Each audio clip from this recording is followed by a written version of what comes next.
साल 2022 के हिमाचल और कर्नाटक विधानसभा चुनाव में शानदार जीत पाने के बाद इस बार भी कांग्रेस ने पुरानी पेंशन स्कीम को बड़ा मुद्दा बनाया।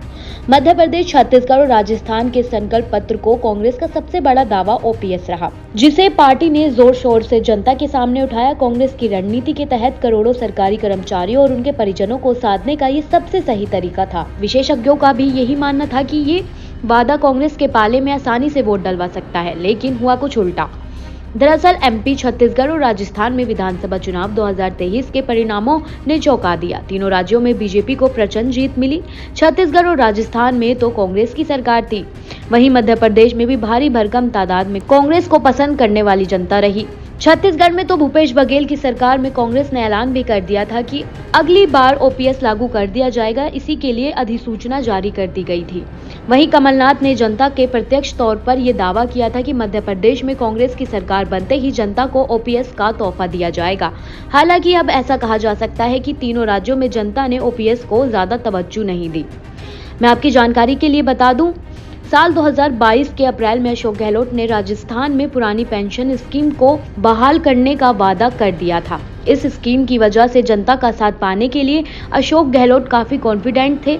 हर चुनाव सभा में उन्होंने इसी को कांग्रेस की सबसे बड़ी गारंटी माना और लगातार जनता को ओपीएस के जरिए ही 10 लाख वर्तमान और रिटायर्ड कर्मचारी समेत उनके परिजनों को लुभाने की कोशिश की। इसी तरह छत्तीसगढ़ में कांग्रेस की स्टार प्रचारक प्रियंका गांधी ने जनता को गारंटी दी थी कि ओल्ड पेंशन स्कीम को लागू कर दिया जाएगा। इसी के साथ ये भी नोटिफिकेशन जारी कर दिया गया था। लगातार इस मामले पर सरकार की बैठक हो रही थी।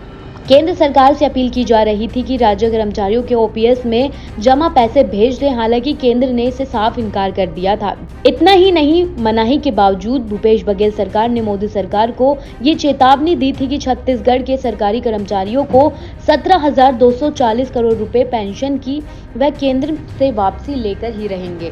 विशेषज्ञों का ये भी कहना था कि ओल्ड पेंशन स्कीम को बेहाल करना इतना आसान काम नहीं है। अगर किसी भी राज्य के लिए ऐसा किया जाता तो उसे सरकारी खजाने पर काफी बोझ आएगा। वहीं कानूनी तौर भी केंद्र सरकार इसकी इजाजत देने के लिए राजी नहीं है। हालांकि बीजेपी शासित राज्यों जैसे मध्य प्रदेश, छत्तीसगढ़, राजस्थान, पंजाब और हिमाचल की सरकार ने ओपीएस वापस लेने का वादा कर दिया था, लेकिन राजस्थान, मध्य प्रदेश और छत्तीसगढ़ में अब इसे निरस्त कर दिया जाएगा क्योंकि यहाँ बीजेपी की सरकार बनने जा रही है और ये बात साफ जाहिर है कि बीजेपी इसके पक्ष में बिल्कुल नहीं है।